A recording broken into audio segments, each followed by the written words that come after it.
Uniform civil code को लेकर बड़ी खबर है। उत्तराखंड में यूनिफॉर्म सिविल कोड को लागू करने का रास्ता स्पष्ट हो गया है। राष्ट्रपति ने यूसीसी के बिल को मंजूरी दे दी है। इसके बाद अब अधिसूचना जारी होने के बाद राज्य में यूसीसी लागू हो जाएगा।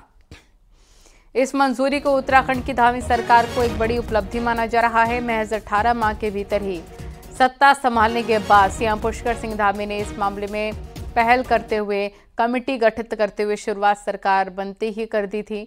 समिति द्वारा दिए गए समान नागरिक संहिता मसौदे को सरकार ने उत्तराखंड विधानसभा में पिछले माह 6 फरवरी को रखा था, जिसे पास कर दिया गया था। राज्यपाल की मंजूरी के बाद इस बिल को स्वीकृत होने के लिए राष्ट्रपति को भेजा गया था, जिसे आज मंजूर कर लिया गया। समान नागरिक संहिता कानून लागू करने वाला उत्तराखंड देश में पहला राज्य बन गया है।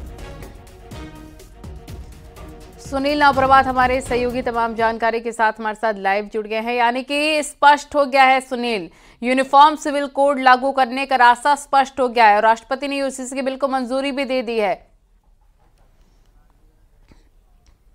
बिल्कुल नलिन, और खासकर आप सियासी लिहाज से भी देखें तो लोकसभा चुनाव से पहले उत्तराखंड बीजेपी की, उत्तराखंड सरकार की एक बड़ा अचीवमेंट है कि 2022 में विधानसभा चुनाव में जाने से पहले सरकार ने जनता से जो वायदा किया था कि हम सत्ता में आएंगे तो यूनिफॉर्म सिविल कोड को लागू किया जाएगा, एक तरह से हम कह सकते हैं कि 99% वो वादा पूरा हो चुका है, क्योंकि आज राष्ट्रपति ने इसको मंजूरी दी है। उसके बाद वापस राज्यपाल को आएगा, यहां से उसका नोटिफिकेशन जारी होगा और उसके बाद यूनिफॉर्म सिविल कोड एक एक्ट का रूप ले लेगा। उत्तराखंड ऐसा पहला राज्य बन जाएगा जिसने अपने यहां यूनिफॉर्म सिविल कोड लागू किया है। यूनिफॉर्म सिविल कोड बीजेपी का एक कोर एजेंडा रहा है, जो जनसंघ के जमाने से बीजेपी लगातार इस मुद्दे पर लड़ती रही है। उत्तराखंड में 27 मई 2022 को मार्च में सत्ता संभालने के बाद मुख्यमंत्री पुष्कर सिंह धामी ने यहां पर 5 सदस्यीय कमेटी का गठन किया था।